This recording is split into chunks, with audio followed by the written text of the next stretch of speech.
Well, I'm out today on the Red Revolt, and it's cold, but it's sunny again.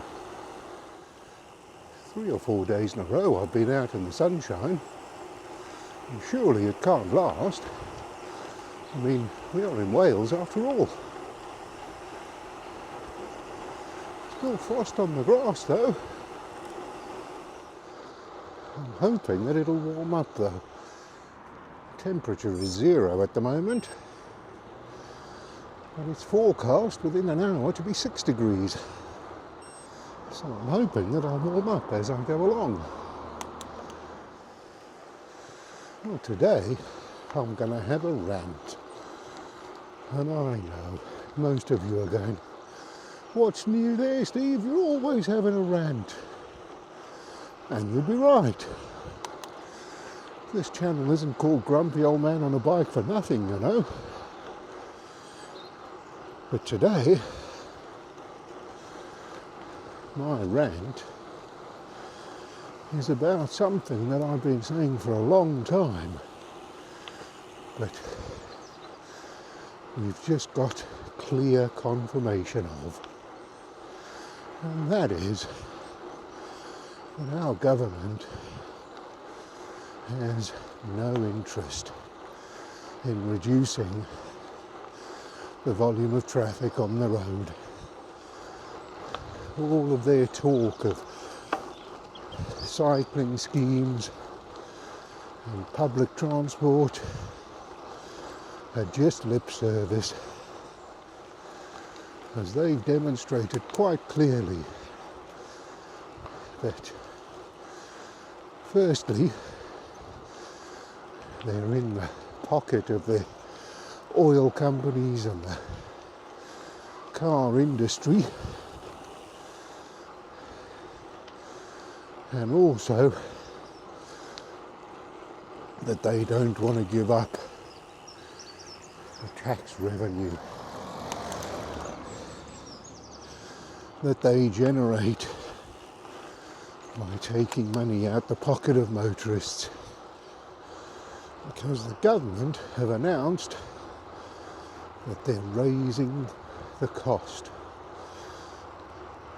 of public transport, of train fares and bus tickets, which will further discourage the use of public transport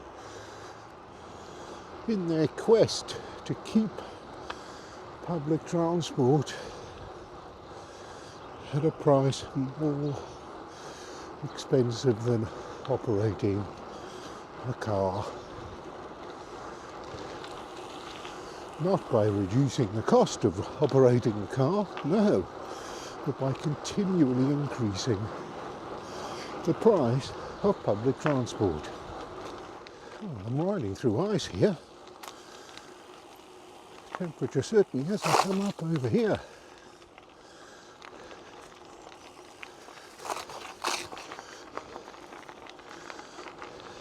Ice and mud together, what a combination. Of course, the advantage is the mud breaks up the ice.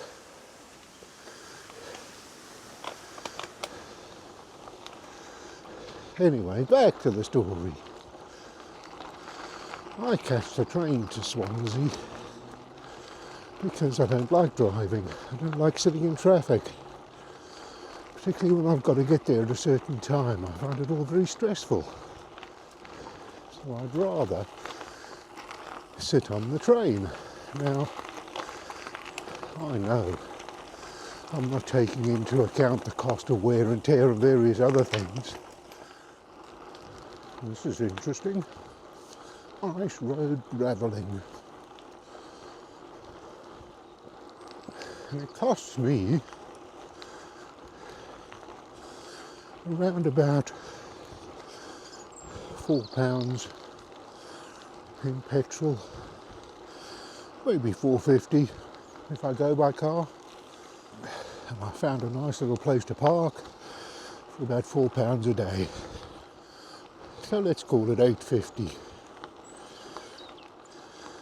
And it cost me £10.50 to go on the train. So already it costs more, but I'm prepared to pay the extra £2 to avoid the stress of driving. So the government's had a look at that and they said, oh, that's no good. I mean, he's prepared to pay the extra £2, we'll need to make it even more.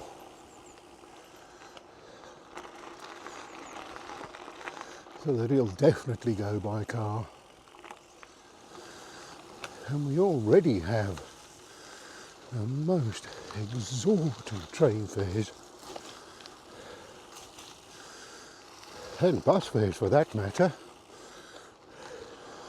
And we have all these little regional airlines starting up, because the cheapest way to get from Cardiff to Edinburgh is to fly.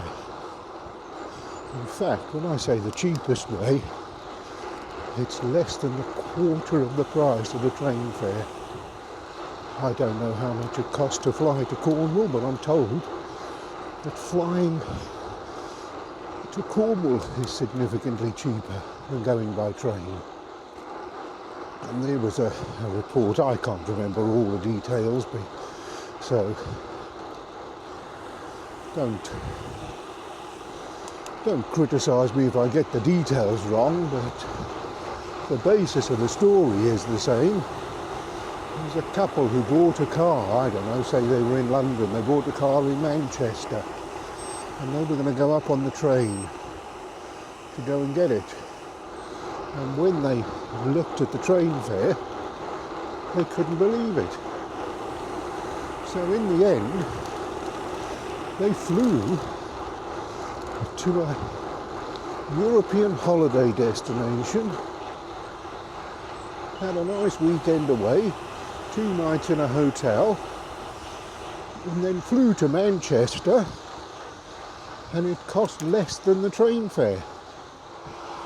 And you're probably thinking, yeah, but this is a cycling channel. What's all this got to do with cycling? And the fact is, it affects us in a number of ways. We're already in a situation where there's too many cars on the road. Going back 20 years ago, the M5 around Bristol, it used to be at a standstill from about 3 o'clock on a Friday afternoon until about 7 o'clock on a Friday evening. And that was during the summer holidays. Now, it's at a standstill all the way from Cheltenham to Exeter, and then the same again on a Saturday.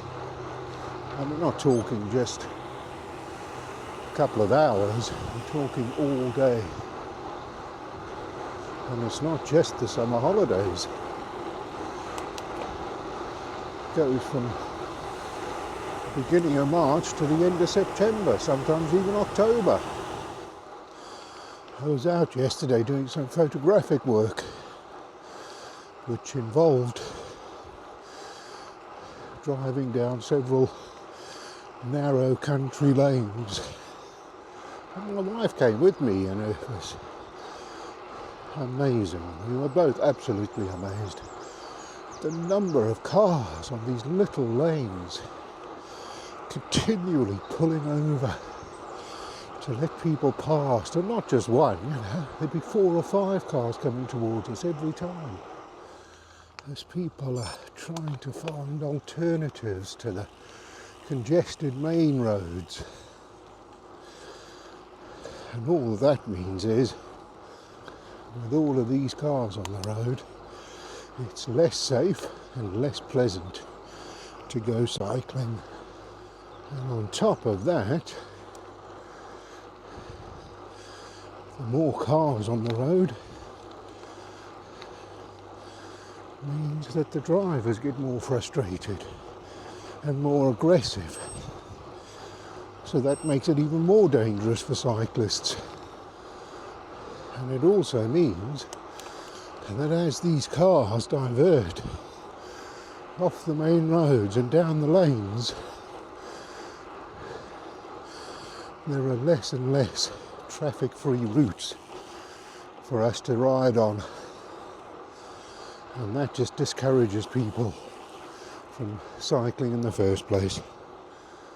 And I've spoken to many people who say, oh, they'd love to go cycling, but they just think the roads are too dangerous. And of course, another problem is that the government, as I said, is clearly only paying lip service to getting cars off the road, which means they'll do nothing to address or correct the anti-cycling press. It also means that they're only paying lip service to improving cycling infrastructure. And it's probably never going to happen. And let's not forget those wonderful cycling trips where you spend 3 or 4 days riding off to some distant destination, and then you catch the train home. As it is now, the train fare home costs more than the accommodation put together on the way down. And now it's going to be even worse. So if you love cycling, you should be as grumpy as me about it. And if they're trying to get us off public transport and into cars, then there's a good chance they're going to start looking for ways to get us off our bikes and into cars. And if you love cars, you should be angry about it too. Because the more cars there are on the road, the more unpleasant it is to drive. And I would say, if you've only got one bike, make it a gravel bike. It works quite effectively on the road, but it does give you the opportunity to get off the road and down some gravel tracks. Stay away from the cars.